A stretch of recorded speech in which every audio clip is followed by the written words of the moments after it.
It's Paul Toner and Sherrilynn Lackie from the United Way's U-Turns program. Paul Toner, the Child and Youth Community Coordinator, and Sherrilynn Lackie, the Middle Level Strategic Coordinator. And they both tell me that their titles were much longer until a couple years ago. So we're very happy that that's as long as the titles got to be. But Paul, Sherrilynn, thanks a lot for joining us today. Thanks for the chance to come. That's for sure. So explain to us a little bit about this U-Turns program for the United Way. So U-Turns is a collaborative of a number of community partners who've come together to support as many youth as we possibly can primarily from the two Moncton high schools, Harrison Trumbull and Moncton High, and all of the 9 feeder schools that feed into it. The goal is to work with the partners as much as we can to have options available for these kids so we can get them to school on a regular basis despite obstacles that they might overcome.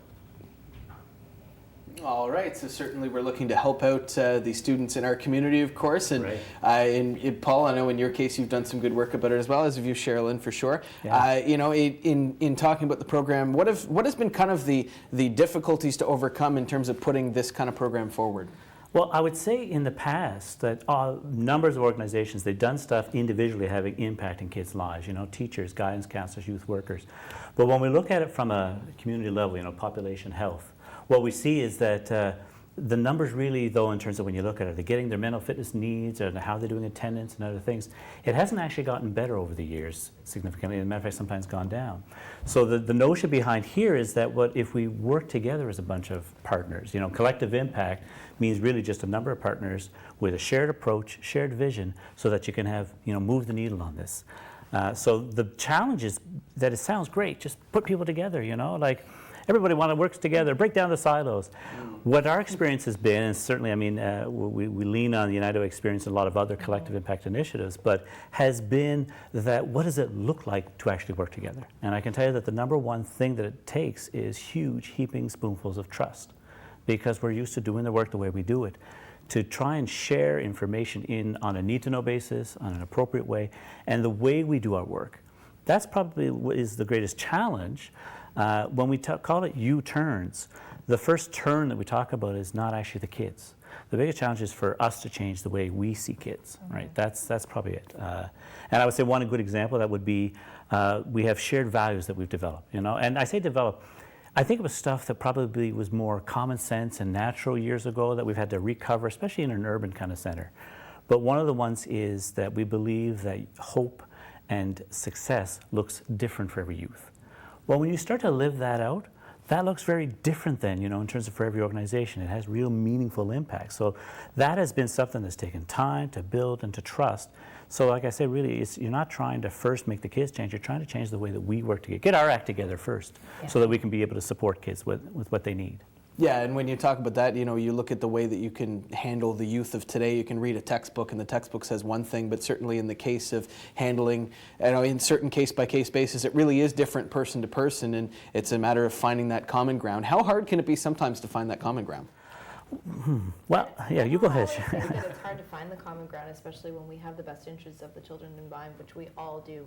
And I think that the key element is focusing on the youth and understanding that it's not about any one professional or the fact that they're not at school. I think sometimes we really have to focus on where they actually are. Sometimes some kids are not at school for various different reasons, but as long as we know where they're at and that they're getting the supports and services that they need, then we're moving in the right direction. There's lots of times where I have young students who cannot manage in a typical classroom, so we have to find options for them. Instead of suspension, we use different programs like the alternative suspension program. There is a lot of different community partners, but without the partnerships that we have and the trusting relationships that Paul's talking about, we wouldn't be able to pick up the phone and say, hey, I have a kid and I think that they would be a good fit for you. Do you think you can help me out? There would be a lot of red tape, there would be a lot of wait lists, there would be a lot of that kind of time.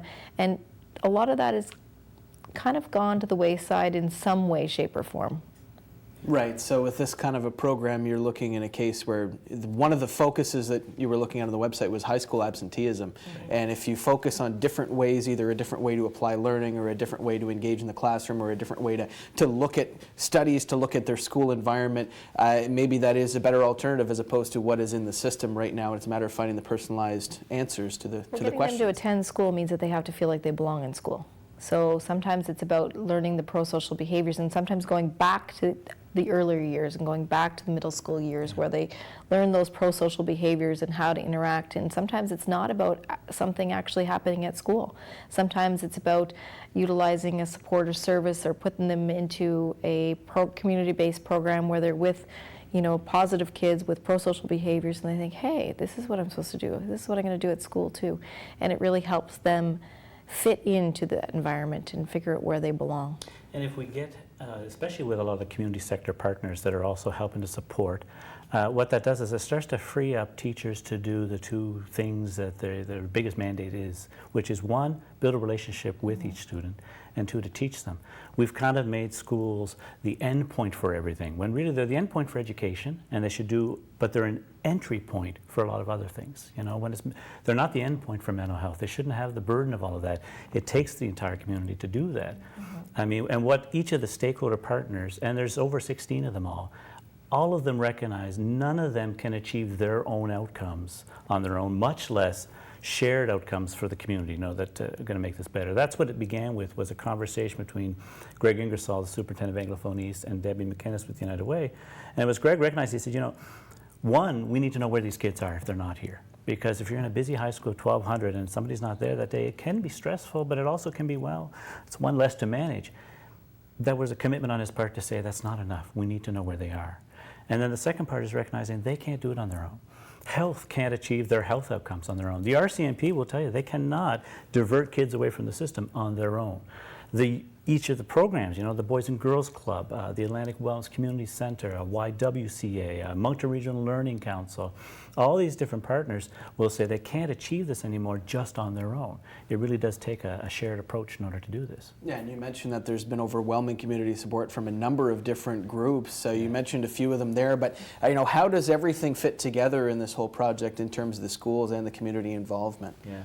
I guess one thing I would say is, probably building on that, is there's no silver bullet program. It's more like silver buckshot, is that you need a lot of quality programming. So what happens is that if everyone has a focus of trying to connect kids to positive, caring adults, that's the first one. Because that's one of the pieces that we're missing a lot of, that maybe that our kids are missing, that we had a lot more of when we were younger. But the second is then it's all these different strategies together. So from the Anglophone School District committing to, as the District Education Council, a mental health policy, the first district in the province to do so, to committing to changing the minds training from CMHA with all of their staff over 3 years. That's every staff, like custodians, teachers, everyone. To raising the grade with Boys and the Girls Club, cooperating and collaborating with them, to Kodiak RCMP, when they have a kid, meeting and sharing that information. That's probably the key piece that Sherrilynn can talk about, is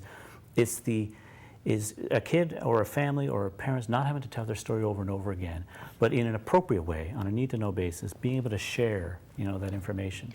I think when we go back to the middle level interactions where I deal with it, sometimes it's the first time that parents have to say, I need help, but I don't know how to get it or where to go or how to navigate the system. And the system is not easy to navigate, especially if you don't know where to go. And it's very overwhelming.